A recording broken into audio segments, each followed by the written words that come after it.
ओम शांति जी। दुनिया में तो जो भी एक दो को सुनाते हैं, किसी के पास ये ज्ञान नेत्र तो है ही नहीं, ये ज्ञान का प्रकाश तो है ही नहीं। सब अज्ञान अंधेरे में है, सुनाने वाला भी, सुनने वाला भी। एक छोटी सी बात किसी ने मेरे पास भेजी थी, बहुत अच्छा उदाहरण है। एक बार एक नेत्रहीन व्यक्ति, एक अंधा व्यक्ति रोड पार कर रहा था। वो रोड बहुत बिजी, क्रॉस करना ही मुश्किल हो जाए, तो खड़ा हो गया किनारे पर। थोड़ी देर खड़ा रहा, इतने में एक व्यक्ति आया। उसके पास कुछ सेकंड तो खड़ा रहा और थोड़ी देर में फिर हाथ पकड़ लिया। उस व्यक्ति ने सोचा, पहले व्यक्ति ने, कि शायद मुझे ये रोड क्रॉस कराने वाला कोई मिल गया है, तो उसके सहारे वो चल पड़ा। रोड के उस पार जाके क्रॉस करके दूसरे व्यक्ति का शुक्रिया करता है। दूसरे व्यक्ति ने कहा, किस बात का शुक्रिया? कहता, आपने मुझे रोड पार कराया। दूसरा व्यक्ति कहता है, मैंने कहाँ कराया, आपने कराया। कहते, मैं तो अंधा हूं, पहला व्यक्ति बोला। दूसरा कहता, मैं भी अंधा हूं, मैंने सोचा आपको दिखाई देते इसलिए मैं तो आपके सारे चल पड़ा। तो ये हाल है आज दुनिया का। जिसको बाबा का ज्ञान नहीं है, सब नेत्रहीन है। ज्ञानहीन, नेत्रहीन, एक ही बात है।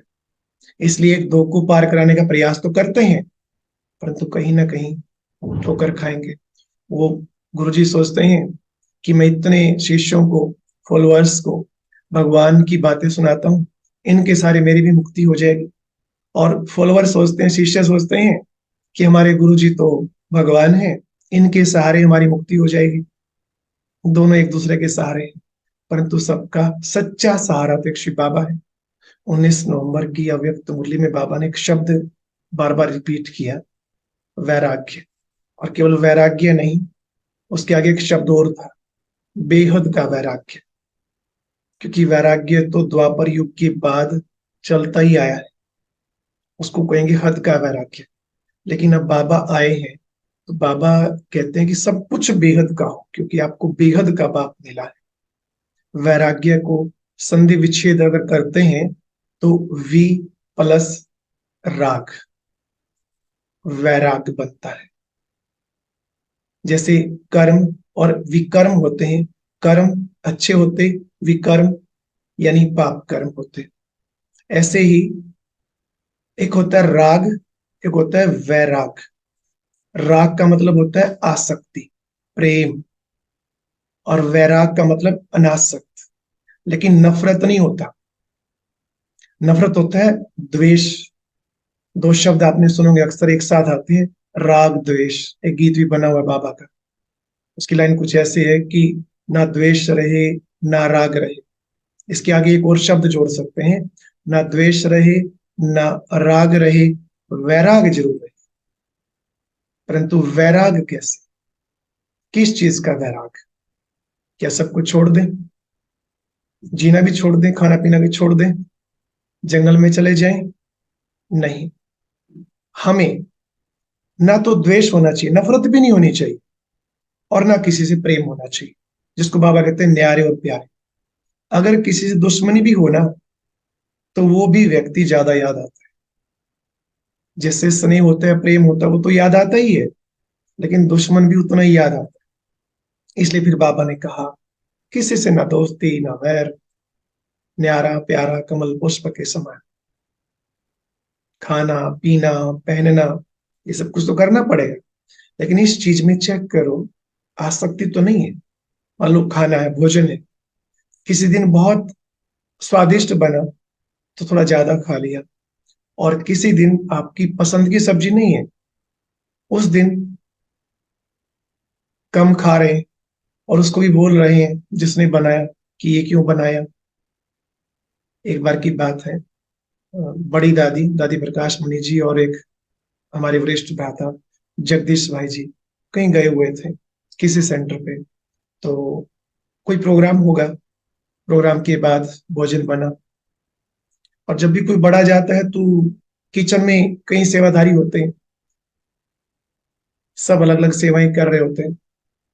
बहुत अच्छे पकवान बनाए, मीठा भी बनाया, दो सब्जियां भी बनाई, और दादी जी को, भ्राता जी को भोजन खिला भी दिया। और दोनों ने बहुत अच्छे से प्यार से खाया। लेकिन बाद में जो वहां सेवाधारी लगे हुए थे, उन्होंने भी खाना खाया, तो क्या पाया कि एक सब्जी में नमक तो बिल्कुल ही नहीं डाला था, भूल गया था कोई। क्योंकि सोचते ना शायद उसने डाल दिया, कई बार डबल भी हो जाता है, कहीं किसी ने ना डाला हो, तो वो डाला ही नहीं। और कमाल की बात यह है कि दादी जी ने और भ्राता जी ने वो इतना खुशी से खा लिया और बताया भी नहीं कि क्या नहीं था क्या था।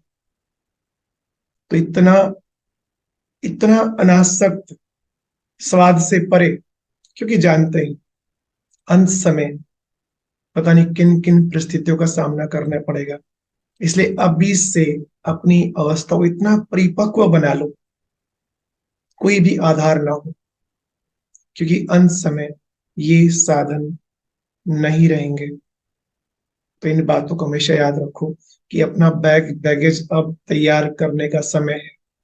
जैसे माउंट आबू जाते हैं ना, ट्रेन में बैठ के जाते हैं, तो कुछ ट्रेन ऐसी है, जैसे आश्रम एक्सप्रेस है, दिल्ली से चलती है, तो वो रात को 2 या 3 बजे पहुंचती है।